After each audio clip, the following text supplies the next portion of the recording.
Billy Lahr is an intentional living and mindfulness coach, a certified personal trainer, former educator, and here we go, my heart, serial overthinker.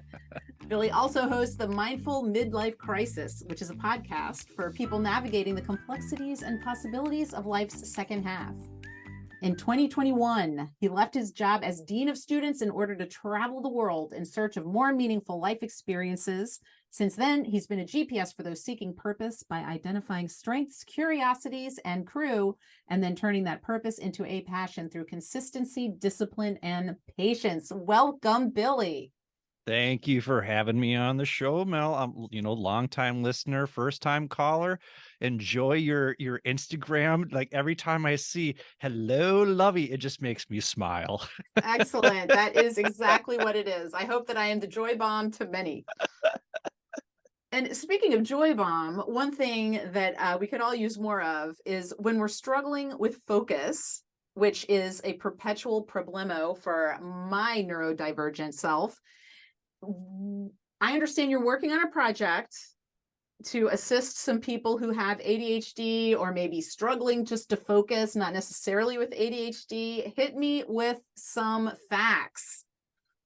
Yeah, so I am joining forces with Jeannie Love, who is a neurodivergent coach, and we are creating a class called Living Mindfully with ADHD, Cultivating Focus and Balance. Now, here's the thing. You don't need ADHD in order to cultivate focus and balance, which means you don't need ADHD if you are interested in this course. And if people want to learn more about Jeannie, she was a guest on my show, so it's episode 99, and you can hear the conversation that the two of us have there.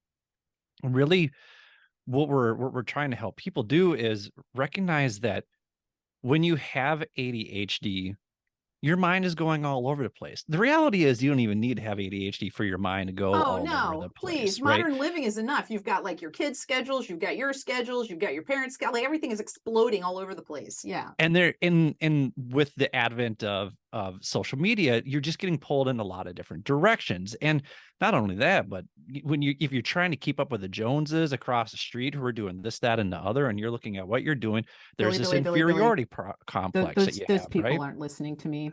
Those people aren't. They're not even. They don't have 1 minute to waste on myself. But anyway, carry on. Yeah. So what's happening is your focus is getting pulled in a lot of different directions. Right.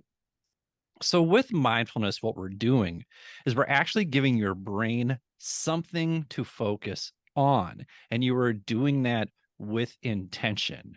And if you practice yoga, a lot of times they set an intention at the beginning of that. And I'll be the first to admit that when I go to yoga sessions and I would hear them say today's intention, it would just make me, bleh. I would just, I was like, oh, this word is so pretentious. And then I really started thinking about how I structure my day. I love structure. I like routine. Right. So if you replace the word of intention with structure, for you, that's a home run. Whereas Exactly. for someone like me, if you say structure, I'm like Houdiniing the hell out of there because I want to have the freedom that I can go follow off one of my flights of fancy and go ahead and record that podcast episode, even though right now I should actually be doing social media or, whatever. Exactly. And I think that's what we need to take a look at is how can we create autonomy and flexibility within a structure? Where can we find ways to be like, okay, this time is designated for this? How do we get into those routines? And therefore, we need to give the mind something to focus on. So through mindfulness, what we're doing is we're taking one practice that is a very simple one is just being present with your breath. How often do we ever how often are we ever present with our breath and how the breath feels within the body? And anybody who listens knows I'm a huge fan of box breathing to just have a nice quick reset and to carry forward. And another trick too is that whole checking in with your senses, see, hear, smell, taste, and just being aware of where you are and what you're doing. So what are some tips that you have to share? Yeah. So you think about, I used to work in education. So the thing that teenage boys and adults with ADHD have in common is a lot of times you get the wiggles, right? That you got to move, right?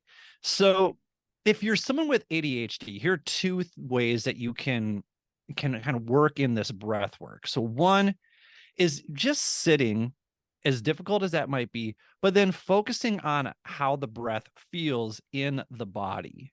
So where do you feel? A lot of times people will feel their breath in their stomach, on their abdomen as they inhale and exhale. So the rising and falling of the breath. Or they might feel it in their chest or in their shoulders as as their lungs inflate and deflate, or they might feel it in the nostrils. So just being with the breath in that way. Now, if you need to move, you can incorporate mindful movement. So, as a certified personal trainer, you really have to focus on form in order to get the most out of that exercise, also to prevent injury. Right. So, And a go a lot of little more times, into that, because like when you're concentrating on form, and you're looking at spinal alignment, you're paying attention to how your joints are. What are, like, as a trainer, what are some of the things that we should be doing when we're trying to be mindful while we're exercising, just to get those wiggles out?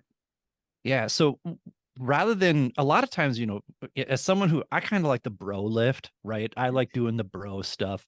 And what I have found is because I have neglected mindful movement in the past, things like yoga, things like mobility work, that now as I'm 46 years old, I'm a little rickety.